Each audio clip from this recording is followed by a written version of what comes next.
இதுல 2 லட்சம் பேர் எழுதியிருக்கிறாங்க. செலக்ட் ஆனவங்க 2538. அப்ப என்னங்க அர்த்தம்? கிட்டத்தட்ட 1,97,000 பேர் செலக்ட் ஆகல. இன்னைக்கு 1,97,000 குடும்பங்கள் பார்த்துக்கிட்டு இருக்காங்க.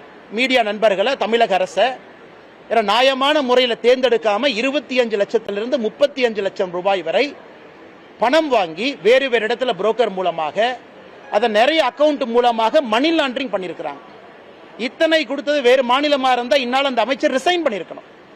இது இடி சாதாரணமா ஒரு கடிதத்தை எழுதி இந்த மாதிரி ஊழல் நடந்திருக்குன்னு சொல்லிங்க. கடிதத்தோடு 150 செலக்டட் கேண்டிடேட் அவங்களுடைய ப்ரூஃப் அட்டாச் பண்ணியிருக்கிறாங்க. அதன் பிறகு KN Ravichandran, KN Manivannan, KN நேருனுடைய உடன் பிறந்த சகோதரர்கள் 2 பேரு, அந்த ட்ரூ வேல்யூ ஹோம்ஸ்ல பணிபுரியக்கூடிய 4 பேர், 6 பேர்த்தினுடைய வாட்ஸ்அப் மொபைல் போனுடைய டிரான்ஸ்கிரிப்ட். அவங்களுக்குள்ள என்ன பேசினாங்க? ஒரு புரோக்கர் KN ரவிச்சந்திரன் அவங்ககிட்ட பேசின ரெக்கார்டட் கால். இத்தனை விஷயத்தை கொடுத்து 888 கோடி ரூபாய் ஊழல் நடந்திருக்கு. அதை பத்தி எதுவுமே பேசாம KN நேரு அவர்கள் பதில் சொல்றாங்க, இது திராவிட மாடல் ஆட்சியின் மீது பழி சுமத்துறாங்க.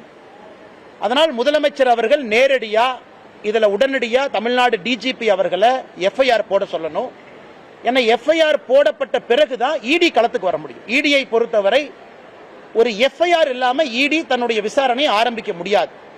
அதன் அடிப்படையில் தான் ED அவர்கள் செக்ஷன் 66 அடிப்படையில் ப்ரூஃப் கொடுத்து FIR போடுங்கிறாங்க. EDக்கு FIR போடுவதற்கு அதிகாரம் இல்லை.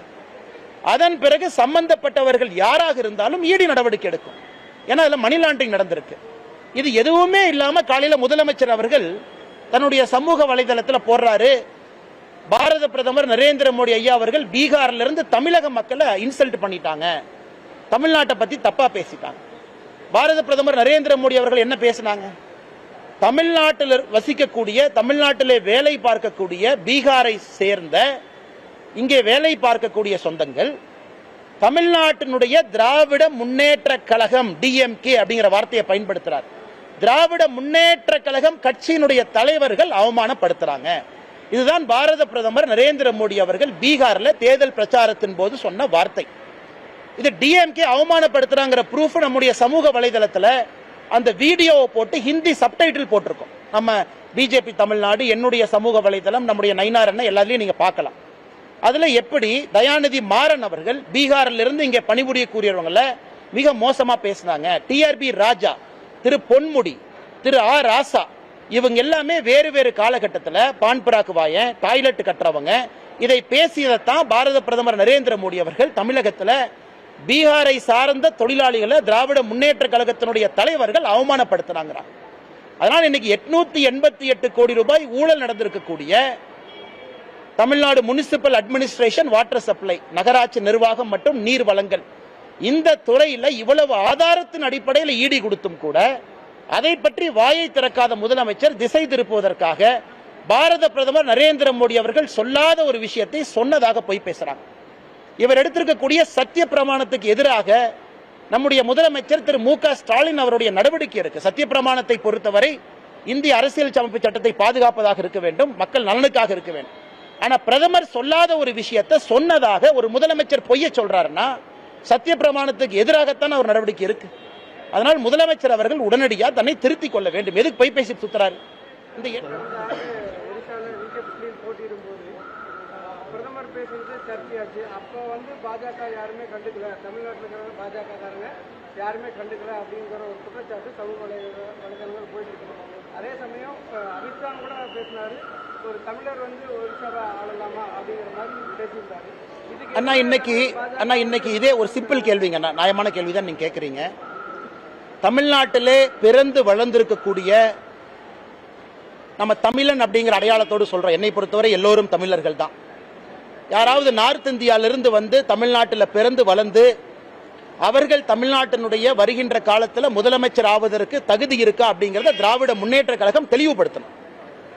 திராவிட முன்னேற்ற கழகத்துக்கு நாங்கள் வைக்கக்கூடிய சவால் என்னன்னா, தமிழ்நாட்டிலே பிறந்து வளர்ந்திருக்கக்கூடிய ஒருவர் அவங்களுடைய டெபினிஷன் ஆஃப் தமிழன் அப்படிங்கிறத தாண்டி இன்னைக்கு இருக்கிறவங்க தமிழ்நாட்டினுடைய முதலமைச்சராக வர முடியுமா அப்படிங்கறத திமுக சொல்லட்டும்.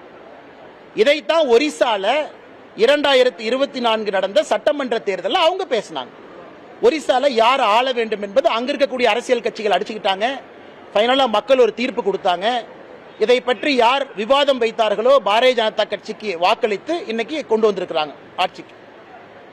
இன்னைக்கு நம்முடைய முதலமைச்சர் அவர்கள் சொல்லி இருப்பது தமிழ்நாட்டு மக்களை மோடி அவமானப்படுத்திட்டார். அதைத்தான் நான் இங்கே நண்பர்களிடம் கேட்கின்றேன். என்ன அவமானப்படுத்துறார்?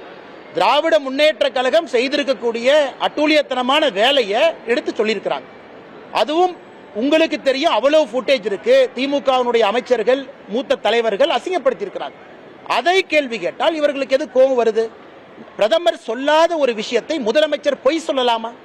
அவர் எடுத்திருக்கக்கூடிய சத்திய பிரமாணத்திற்கு எதிரானது என்பதை நாம் கேள்வி கேட்கின்றோம். அண்ணா, ரெண்டாவது ஒரு கேள்வி கேட்டீங்கன்னா சாரிங்கண்ணா. மோடி வந்து ஜெகநாதர் கோயில் சாய் வந்து தமிழரோடு இருக்குது அப்படின்னு சொல்லியிருந்தாங்க. தமிழர்ல வந்து திருடர்களா சித்தரிக்கிறாங்கன்னு சொல்லி ஒரு சர்ச்சை போச்சு. அந்த மாதிரி ஒரிசால யாரும் சொல்லவில்லை. அதை போன்று யாரும் அவமானப்படுத்தப்படவில்லை. ஒரிசாவிலே கேட்கப்பட்ட கேள்வி, ஒரியாவை ஆளுவதற்கு யாருக்கு தகுதி இருக்கிறது என்பதுதான் ஒரிசால கேட்கப்பட்ட கேள்வி. அதே கேள்வி இன்னைக்கு திமுக கேட்கிறாங்க. டெபினிஷன் கொடுக்கட்டும். அப்ப தமிழ்நாட்டில் இருக்குன்னா ஒரிசால இருக்குன்னு நான் ஒத்துக்கிறேன்.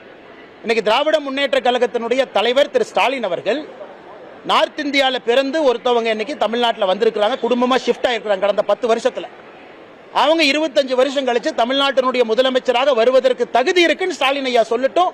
அவர் கேட்கக்கூடிய எந்த கேள்விக்கு நான் பதில் சொல்றேன்.